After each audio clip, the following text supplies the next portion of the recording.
थे हमारे जो 17.5 एकड़ ज़मीन पर जो 25 किसान भूधारी हैं, उनकी ज़मीन जिला प्रशासन अवैध तरीके से कब्जा कर रही थी। और वहाँ पे जब हमने गया तो पता चला कि राधा मोहन सिंह इसी तरह का काम पूरे जिला भर में कई जगह किए। अवैध तरीके से ट्रस्ट बनवाना, महापुरुषों के नाम पे सरकारी ज़मीन हड़पना। वहाँ पे वाटर पार्क बनाने की बात आ रही है। वाटर पार्क तो शहर में बन ही जाएगा। 400 एकड़ की झील है मोती झील, आप उस पर जितना चाहे निर्माण करें। वहाँ नहीं कर करके आप वाटर पार्क बनाने चले गए पिपरा कोठी में। किसानों की ज़मीन को, खेती की ज़मीन को आप झील बनाने चले गए। इससे बड़ा क्या गुनाह हो सकता है? सवाल यही है कि जो सरकार कहती है कि किसानों की आमदनी बढ़ेगी, वही सरकार उनकी ज़मीन को जो है कब्जा कर रही है। एक तरीके से कहा जाए तो अवैध पहले कब्जा होता था, अब सरकार ज़मीन को कब्जा कर रही है। किसान की आमदनी कैसे बढ़ेगी? देखिए, यहाँ पे आप बिहार में देखे होंगे 1100 एकड़ अडानी को दे दिया गया विकास के नाम पर। ईसा फाउंडेशन के नाम पे शमशान दे दिए गए। अगला कदम क्या होगा आपका? जिस तरीके से रवैया है हम सरकार, लगातार सत्याग्रह करेंगे। किसानों की जमीन पर किसानों का कब्जा दिलाने के लिए अब सांसद को ट्रैक्टर चलाना पड़ता है। मोतिहारी में क्रांति की धरती है, गांधी जी ने वहां से क्रांति की अलख लगाई थी, लेकिन अब आरजेडी के सांसद खुद वहां पहुंचते हैं। कई केस इनके ऊपर भी होता है, किसानों के ऊपर भी होता है। लेकिन सवाल यही है, कौन लोग इसके पीछे हैं?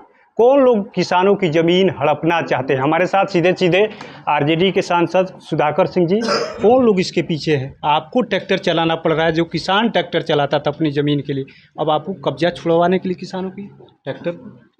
सबसे बड़ी बात यह है कि जो स्थानीय जो किसान थे हमारे, जो 17.5 एकड़ ज़मीन पर जो 25 किसान भूधारी हैं, उनकी ज़मीन जिला प्रशासन अवैध तरीके से कब्जा कर रही थी।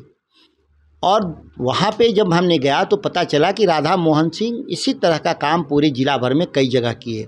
अवैध तरीके से ट्रस्ट बनवाना, महापुरुषों के नाम पे सरकारी ज़मीन हड़पना। अब वो प्राइवेट ज़मीन को भी हड़पने लगे। वहाँ पे वाटर पार्क बनाने की बात आ रही है। वाटर पार्क तो शहर में बन ही जाएगा। 400 एकड़ की झील है मोती झील, आप उस पर जितना चाहे निर्माण करें। वहाँ नहीं कर करके आप वाटर पार्क बनाने चले गए पिपरा कोठी में। किसानों की ज़मीन को, खेती की ज़मीन को आप झील बनाने चले गए। इससे बड़ा क्या गुनाह हो सकता है?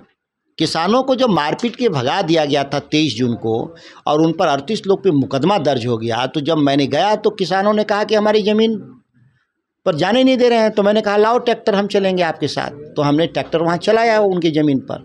लेकिन सवाल यही है कि जो सरकार कहती है कि किसानों की आमदनी बढ़ेगी, वही सरकार उनकी ज़मीन को जो है कब्जा कर रही है। एक तरीके से कहा जाए तो अवैध पहले कब्जा होता था, अब सरकार ज़मीन को कब्जा कर रही है। किसान की आमदनी कैसे बढ़ेगी? देखिए, यहाँ पे आप बिहार में देखे होंगे 1100 एकड़ अडानी को दे दिया गया विकास के नाम पर।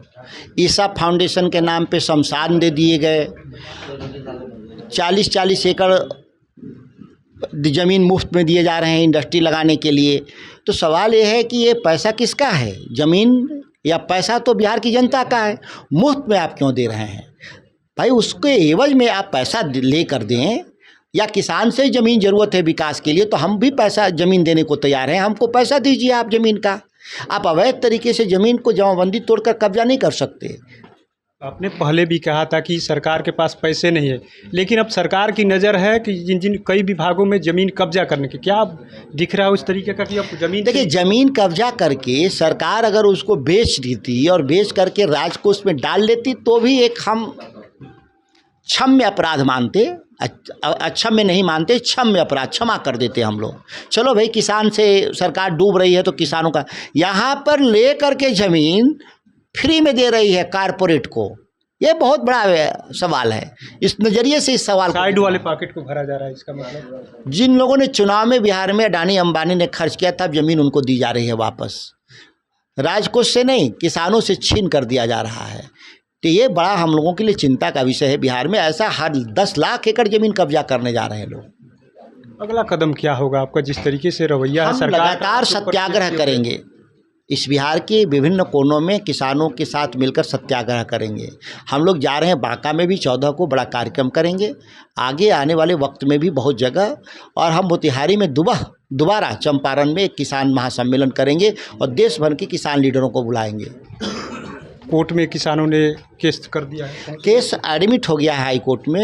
एडमिट करने के बाद कोर्ट ने उनको नोटिस कर दिया बिहार सरकार को कि 2 सप्ताह में आप जवाब दीजिए। लेकिन मुझे उम्मीद नहीं है कि ये दो हफ्ते में जवाब देंगे। ये ज़मीन को लूटना चाहते हैं बिहार प्रशासन। सदन भी चलने वाला है, सदन के भीतर भी सवाल उठेगा। मैं विशेषाधिकार के तौर पे अपना स्पीकर साहब से मिल कर के भी नोटिस करेंगे जिला प्रशासन को कि हमारे पर हत्या करने का प्रयास, पॉकेटमारी का जो आरोप झूठा लगाए हैं, इसकी जांच होनी चाहिए, कोई वीडियो फुटेज आना चाहिए। इस तरह के से सांसदों पे केस होने लगेगा तो पूरा कोई मतलब ही नहीं रह जाएगा। बिहार सरकार ने एक बैठक बुलाई है, काफ़ी चर्चा हो रहा है कि इस तरीके की बैठक लगभग 2 दशक से शायद नहीं हुई होगी। सभी पार्टी के जिलाध्यक्षों को, जो एनडीए के लोग हैं, इसको किस तरीके से, क्या सब कुछ ठीक चल रहा है? क्या है ना कि सरकार में ऊपर बैठे हुए लोगों का नियंत्रण नहीं रहा है। अब आज के दिन में जो सम्राट चौधरी के अब ये बेचैन है कि कैसे वो अपने पार्टी, अपने समर्थकों का विश्वास हासिल कर सकें। वो एक उनकी अपनी अंदरूनी प्रक्रिया है, इस पर कोई मुझे कमेंट नहीं करना है, लेकिन राज्य उनके नियंत्रण से बाहर चला गया है।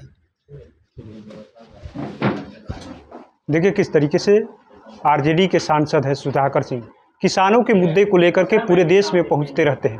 अब सीधे तौर पर इन्होंने ऐलान कर दिया है, फिर से एक बार बड़ी महापंचायत होगी, मोतिहारी में ही होगी, और किसानों के साथ अन्याय बर्दाश्त नहीं होगा, सदन तक भी आवाज़ पहुंचेगी। NBC 24 के लिए पटना से कृपा शंकर।